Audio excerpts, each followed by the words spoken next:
ಕನ್ನಡ ಚಾನಲ್ಗೆ ಸ್ವಾಗತ. ಇವತ್ತಿನಲ್ಲಿ ಕರ್ನಾಟಕ ಉಚ್ಚ ನ್ಯಾಯಾಲಯ ಅಥವಾ ಕರ್ನಾಟಕ ಹೈಕೋರ್ಟಲ್ಲಿ ಗ್ರೂಪ್ ಡಿ ಹುದ್ದೆಗಳೊಂದು ನೇಮಕಾತಿಗಳು ಇರ್ತವೆ. 22 ಏಪ್ರಿಲ್ 2026 ಸ್ಟಾರ್ಟ್ ಆಗಿದೆ. ಕೊನೆಯ ದಿನಾಂಕ ಬಂದುಬಿಟ್ಟು 21 ಮೇ 2026 ಕೊನೆಯ ದಿನಾಂಕ ಇದೆ. ಟೋಟಲು 93 ಗ್ರೂಪ್ ಡಿ ಹುದ್ದೆಗಳು ಇರ್ತವೆ. ಇದರಲ್ಲಿ ಯಾವ್ಯಾವ ಹುದ್ದೆಗಳು ಇರ್ತವೆ, ಪೇ ಸ್ಕೇಲ್ ಏನಿರುತ್ತೆ, ಕ್ವಾಲಿಫಿಕೇಷನ್ ಏನಾಗಿರಬೇಕು ಮತ್ತು ಸೆಲೆಕ್ಷನ್ ಪ್ರೊಸೆಸ್ ಯಾವ ರೀತಿ ಇರುತ್ತೆ ಅದನ್ನೆಲ್ಲ ಈ ಒಂದು ತಿಳ್ಕೊತೋಗೋಣ. ಅದಕ್ಕಿಂತ ಮುಂಚೆ ಚಾನಲ್ಗೆ ಸಬ್ಸ್ಕ್ರೈಬ್ ಮಾಡ್ಕೊಳ್ಳಿ. ಅದರ ಬಗ್ಗೆ ಕೂಡ ಕ್ಲಿಕ್ ಮಾಡ್ಕೋಬೋದು. ಹೌದು ಸ್ನೇಹಿತರೆ, 22 ಏಪ್ರಿಲ್ 2026 ಇವಾಗ ಅಪ್ಲಿಕೇಶನ್ ಸ್ಟಾರ್ಟ್ ಆಗಿದೆ. ನೀವು judiciary.karnataka.gov.in ಮೂಲಕ ನೀವು ಅರ್ಜಿಗಳನ್ನು ಹಾಕ್ಕೊಳ್ಬೋದು. 93 ಗ್ರೂಪ್ ಡಿ ಹುದ್ದೆಗಳಿರ್ತವೆ. ಕೊನೆಯ ದಿನಾಂಕ 21 ಮೇ 2026 ಕೊನೆಯ ದಿನಾಂಕ ಇರುತ್ತೆ. ಆಲ್ಮೋಸ್ಟ್ ಒಂದು ತಿಂಗಳು ನಿಮಗೆ ಟೈಮ್ ಇದೆ ಅಪ್ಲಿಕೇಶನ್ ಹಾಕೊಳ್ಳೋದಕ್ಕೆ. ಹುದ್ದೆಗಳ ವಿವರವನ್ನು ನೋಡೋದಾದರೆ ಜವಾನ, ಕೌಲುಗಾರ, ಸ್ವೀಪರ್ ಅಥವಾ ಹೌಸ್ ಕೀಪಿಂಗ್ ಸ್ಟಾಫು ಒಟ್ಟು 90 ಹುದ್ದೆಗಳು ಖಾಲಿ ಇರ್ತವೆ. ಇಲ್ಲಿ ಲಿಫ್ಟ್ ಅಟೆಂಡರ್ 5, ಸಹಾಯಕ ಬೈಂಡರ್ 1, ದರ್ಜಿ 1, ಧೋಬಿ 1 ಹುದ್ದೆಗಳು ಖಾಲಿ ಇರ್ತವೆ ಸ್ನೇಹಿತರೆ. ನೆಕ್ಸ್ಟು ಹುದ್ದೆಗಳ ವರ್ಗೀಕರಣ ಈ ರೀತಿ ಇರುತ್ತೆ. ಯಾವ ಒಂದು ಕ್ಯಾಸ್ಟ್ಗೆ ಎಷ್ಟೆಷ್ಟು ಹುದ್ದೆಗಳು ಇದ್ದಾವೆ ಅಂತ ನೀವು ನೋಡ್ಕೋಬೋದು. ಈ ಒಂದು ನೋಟಿಫಿಕೇಶನ್ ನನ್ನ ಟೆಲಿಗ್ರಾಮ್ ಚಾನಲ್ ಮತ್ತು ವಾಟ್ಸಪ್ ಗ್ರೂಪ್ಗಳಲ್ಲಿ ನಾನು ಶೇರ್ ಮಾಡಿರ್ತೀನಿ. ಅಲ್ಲಿಗೆ ಬೇಕಾದರೆ ನೀವು ಚೆಕ್ ಮಾಡ್ಕೊಳ್ಬೋದು.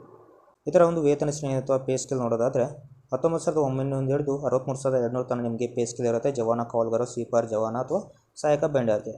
ಲಿಫ್ಟ್ ಅಟೆಂಡರ್ ಮತ್ತು ದರ್ಜಿಗೆ 21,700 ಹಿಡಿದು 69,100 ತನಕ ಇರುತ್ತೆ ಸ್ನೇಹಿತರೆ. ನೇಮಕಾತಿ ವಿಧಾನ ಯಾವ ರೀತಿ ಇರುತ್ತೆ ಅಂತ ಇಲ್ಲಿ ಕೊಟ್ಟಿರೋದನ್ನ ನಾನು ಮುಂದೆ ತಿಳಿಸ್ತೀನಿ ಯಾವುದೇ ರೀತಿ ಇರುತ್ತೆ ಅಂತ. ಓಕೆ, ವಿದ್ಯಾರ್ಹತೆ ನೋಡೋದಾದರೆ ನೀವು 10th ಪಾಸ್ ಇದ್ದರೆ ಸಾಕು ಅರ್ಜಿಗಳನ್ನ ಹಾಕ್ಬೋದು. ಎಲ್ಲ ಒಂದು ಹುದ್ದೆಗಳಿಗೆ SSLC ಪಾಸ್ ಇದ್ದರೆ ಸಾಕು ಅರ್ಜಿಗಳನ್ನ ಹಾಕ್ಕೊಳ್ಬೋದು. ಸಾಮಾನ್ಯ ಅಭ್ಯರ್ಥಿಗಳಿಗೆ ವಯೋಮಿತಿಯನ್ನು ನೋಡಿದರೆ 40 ವರ್ಷಗಳಿರ್ತವೆ. 2A 2B 3A 3B ಅಥವಾ OBC ಅಂತ ಏನು ಕರಿತೀವಿ ಅದಕ್ಕೆ 43 ವರ್ಷಗಳಿರ್ತವೆ. ಪರಿಶಿಷ್ಟ ಜಾತಿ ಪರಿಶಿಷ್ಟ ಪಂಗಡದವರಿಗೆ ಮತ್ತು ಪ್ರವರ್ಗ 1ಕ್ಕೆ ಸೇರಿದ ಅಭ್ಯರ್ಥಿಗಳಿಗೆ 45 ವರ್ಷಗಳು ಆಗಿರುತ್ತವೆ. ಅರ್ಜಿ ಶುಲ್ಕವನ್ನು ನೋಡಿದರೆ ಸಾಮಾನ್ಯ ಅಭ್ಯರ್ಥಿಗಳಿಗೆ 200 ರೂಪಾಯಿ, OBC ಅವರಿಗೆ 200 ರೂಪಾಯಿ ಇರುತ್ತೆ. ಪರಿಶಿಷ್ಟ ಪಂಗಡದವರಿಗೆ 100 ರೂಪಾಯಿ ಒಂದು ಅರ್ಜಿ ಶುಲ್ಕವನ್ನು ಇಟ್ಟಿರ್ತಾರೆ ಸ್ನೇಹಿತರೆ. ಹೋಗಿ ನೇಮಕಾತಿ ಆಯ್ಕೆ ಪ್ರಕ್ರಿಯೆಯನ್ನು ನೋಡೋದಾದರೆ ನೀವು 10th ಏನು ಮಾರ್ಕ್ಸನ್ನು ಪಡ್ತಿದ್ದೀರ ಅಂದರೆ ಪರ್ಸೆಂಟೇಜನ್ನು ಮಾಡಿದರೆ ಆ ಪರ್ಸೆಂಟೇಜ್ ಆಧಾರದ ಮೇಲೆ ನಿಮ್ಮನ್ನು ಇಂಟರ್ವ್ಯೂ ಕರೀತಾರೆ. ಇಂಟರ್ವ್ಯೂ ನೀವು ಪಾಸ್ ಆದರೆ ನಿಮಗೆ ಜಾಬ್ ಪಕ್ಕ. ಇದಕ್ಕೆ ಯಾವುದೇ ರೀತಿ ರೈಟ್ ಆ್ಯಂಡ್ ಎಕ್ಸಾಮಿನೇಷನ್ ಇರೋದಿಲ್ಲ. ಬರೀ ನೀವು ಒಂದು ಅಪ್ಲಿಕೇಶನ್ ಹಾಕಬೇಕು. 10th ಮೆರಿಟ್ ಬೇಸಲ್ಲಿ ನಿಮ್ಮದು ಪರ್ಸೆಂಟೇಜ್ ಆಧಾರದಲ್ಲಿ ನಿಮ್ಮನ್ನು ಸಂದರ್ಶನ ಅಥವಾ ಇಂಟರ್ವ್ಯೂ ಕರೀತಾರೆ. ಆ ಇಂಟರ್ವ್ಯೂಯಲ್ಲಿ ಪಾಸ್ ಆದರೆ ಸಾಕು ನಿಮಗೆ ಜಾಬ್ ಒಂದು ಸಿಗುತ್ತೆ ಅಂತಲೇ ಹೇಳ್ಬೋದು ಸ್ನೇಹಿತರೆ.